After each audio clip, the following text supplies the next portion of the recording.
La fiesta era ruidosa, deslumbrante y exagerada, de una manera que solo mis padres podían organizar. Los globos flotaban contra el techo alto. El tintineo de las copas de cava se sumaba al bullicio. Y en algún lugar, bajo las risas, se podía escuchar la lista de reproducción que yo misma había preparado para la velada.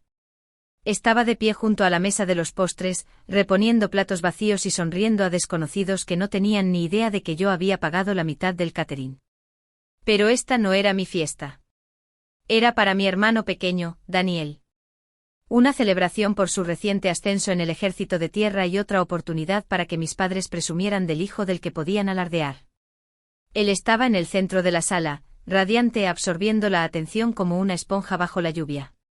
Todos orbitaban a su alrededor como si fuera el centro del universo. Mi madre resplandecía. Mantenía su círculo de influencia cerca de la ponchera, contando historias de las heroicidades infantiles de Daniel a un pequeño grupo de vecinos. Mi padre merodeaba cerca de la barbacoa en el jardín, señalando con orgullo a Daniel como si él fuera la razón por la que las estrellas brillaban esa noche. Cada brindis chocaba en su honor.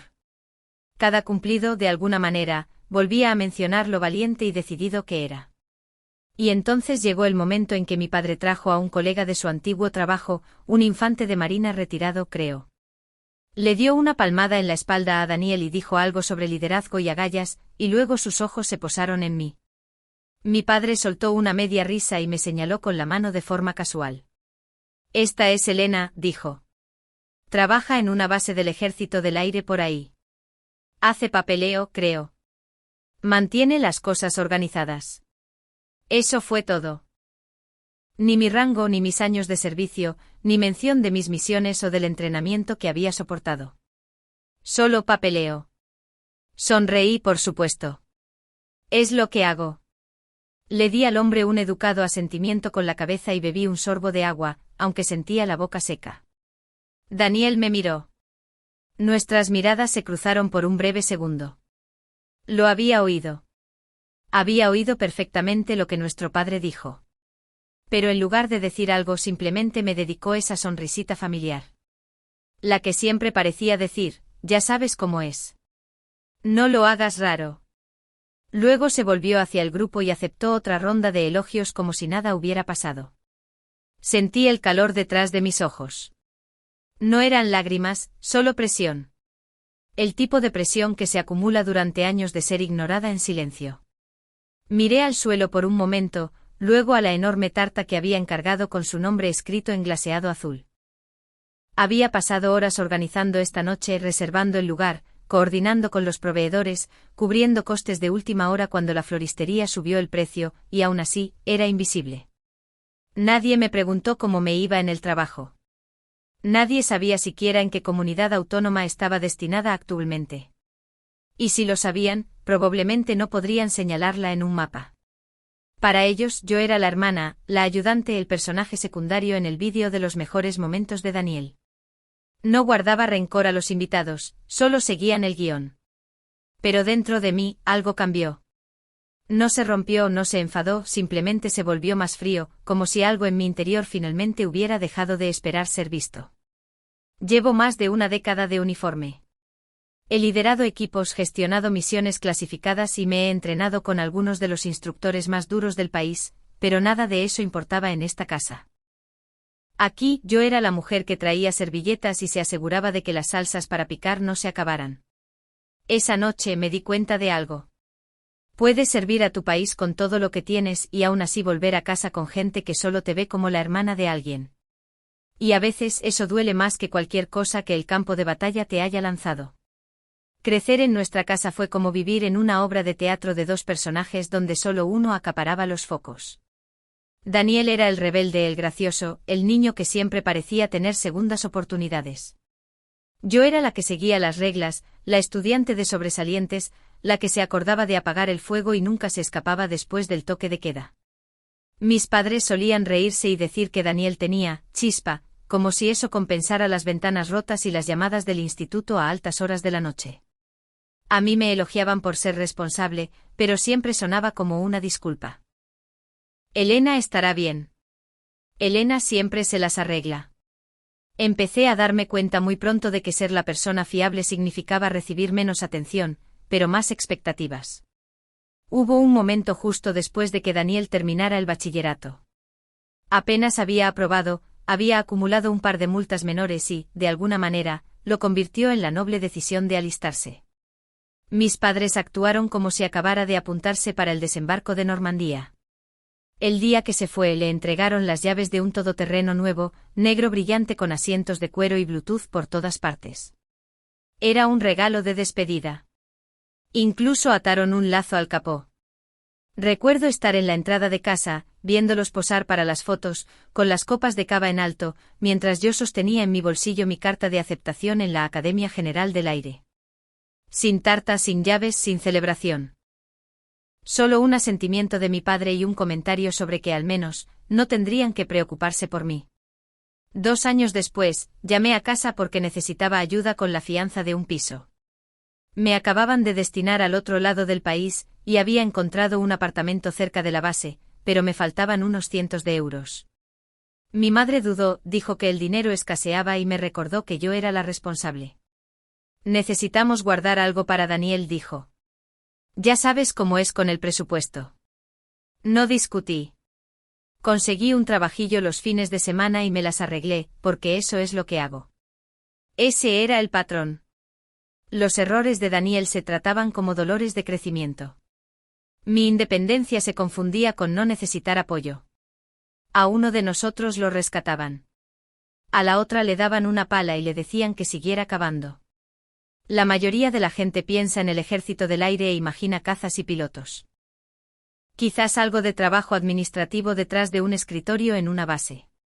Esa es la versión que mi familia creía. Nunca preguntaron de verdad. Pero si lo hubieran hecho, tampoco podría haberles contado la verdad. Trabajo en operaciones especiales. No puedo decirles dónde he estado ni qué he hecho. No porque esté ocultando algo, sino porque firmé un pacto de silencio de por vida el día que me gané ese puesto. No se trata solo de secretismo, se trata de confianza, de disciplina, de ser el tipo de persona que carga con conocimiento y peligro sin mostrarlo jamás. Pero el silencio deja espacio para las suposiciones.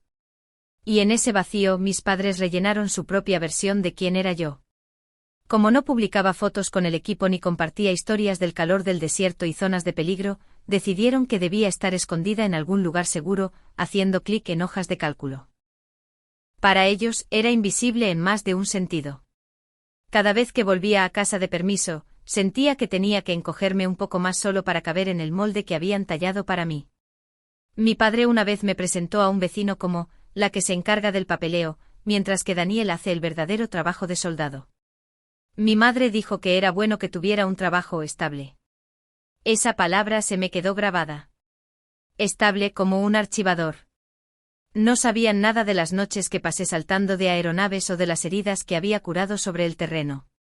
Nunca preguntaron por qué siempre revisaba las salidas en un restaurante o me sobresaltaba con los ruidos repentinos. Veían calma y la confundían con comodidad. Veían silencio y asumían que significaba simpleza. La verdad es que estaba viviendo una vida que ellos no tenían el marco para entender. Y quizás una parte de mí no quería explicarla. Quizás esperaba que vieran más allá de lo que no decía, pero nunca lo hicieron. Para ellos Daniel era el guerrero, y yo solo era la hermana con buenos beneficios y un sueldo fijo. Ese uniforme que llevaba no era de camuflaje. Era silencioso. Estaba construido con capas de disciplina, peligro y deber. Pero en casa, era completamente invisible. Me quedé sola en la habitación de invitados, mirando las mismas paredes beige que conocía desde el instituto. Las risas de la fiesta se filtraban por los conductos de ventilación, amortiguadas pero constantes como la estática. No podía desconectarlas del todo. Mis manos todavía estaban frías por sostener esa copa de vino intacta. Y me dolía la mandíbula de tantas horas de sonreír educadamente. Pero ya no estaba triste. Algo dentro de mí había cruzado una línea silenciosa. El tipo de cambio que no viene con fuegos artificiales ni crisis nerviosas, sino con una quietud tan aguda que casi zumba. No iba a llorar en esa habitación ni a repasar las palabras que mi padre usó para presentarme. Ya había hecho todo eso antes. Esta vez, estaba harta de esperar a ser vista. Fui al armario y cogí la funda de traje que nunca deshacía. Llevaba años colgada allí, olvidada por todos menos por mí. La cremallera emitió un leve siseo al abrirla, y la tela azul marino del interior pareció absorber la luz. Mi uniforme de gala, planchado y perfecto, intacto desde mi última ceremonia oficial. Se sentía más pesado en mis manos de lo que recordaba, como si hubiera absorbido todo lo que me había guardado. Lo extendí sobre la cama con un cuidado deliberado. Cada pliegue, cada cinta, cada insignia tenía un significado. Las filas de condecoraciones de las que nunca hablaba.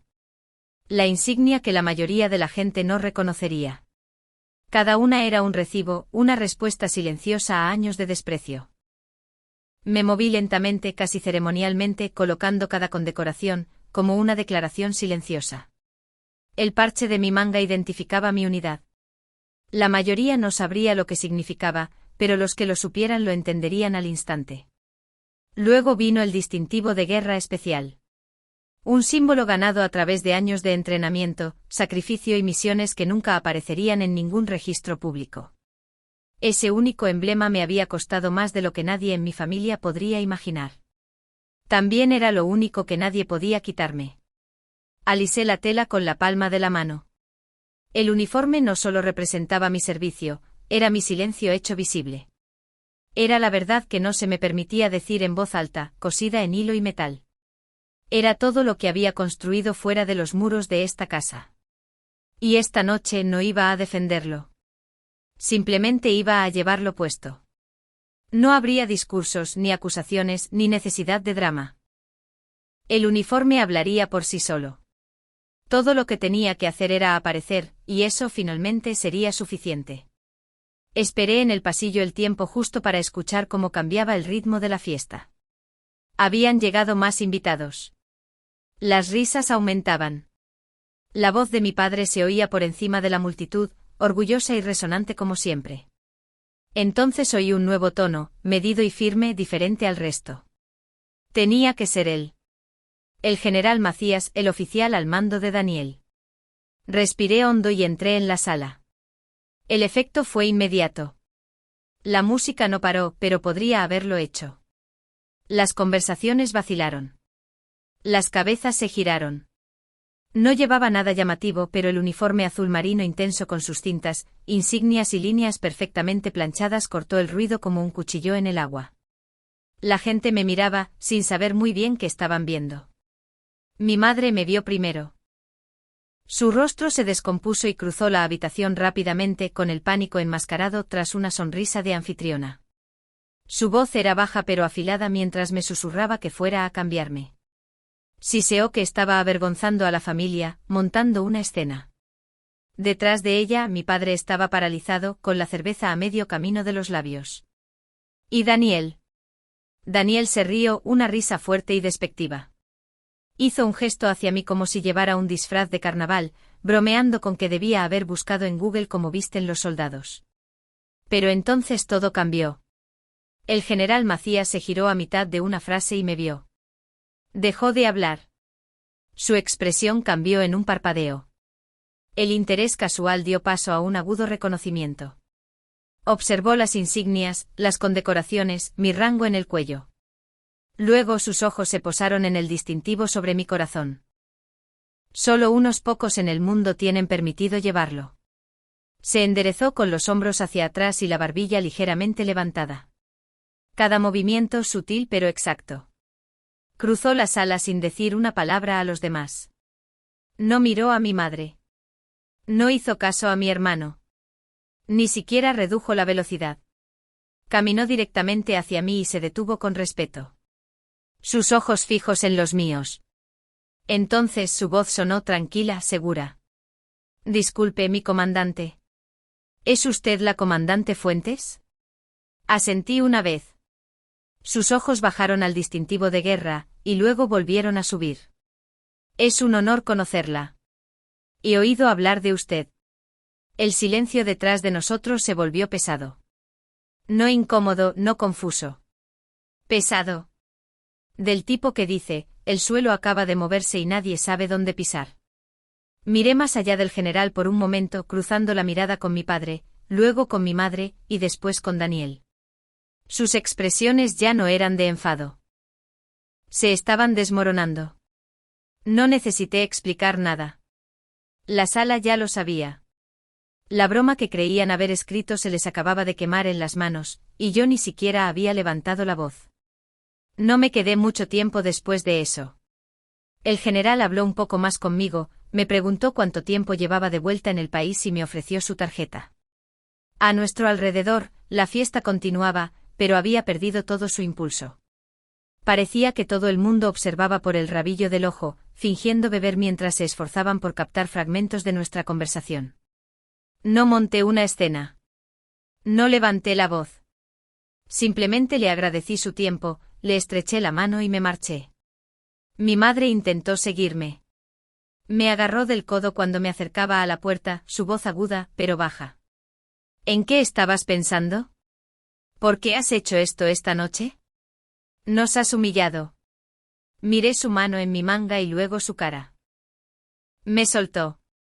Afuera, el aire se sentía más frío que antes. No me había dado cuenta de lo cálida que estaba la casa, de lo pesado que se había vuelto el ambiente hasta que salí al exterior. Caminé hacia mi coche sin mirar atrás. Sin pausas dramáticas, sin una última mirada a las ventanas que brillaban detrás de mí. Ya había dicho todo lo que necesitaba, y nada de ello requirió palabras. Mi teléfono vibró antes de que siquiera girara la llave de contacto. El primer mensaje era de mi madre. ¿Cómo te atreves a tendernos una emboscada así? El siguiente era de mi padre. Has avergonzado a tu hermano. ¿Qué intentabas demostrar? Los vi llegar uno tras otro. Mensajes largos, tonos furiosos. Intentaban tomar el control de una narrativa que ya no les pertenecía. Luego vino el cambio.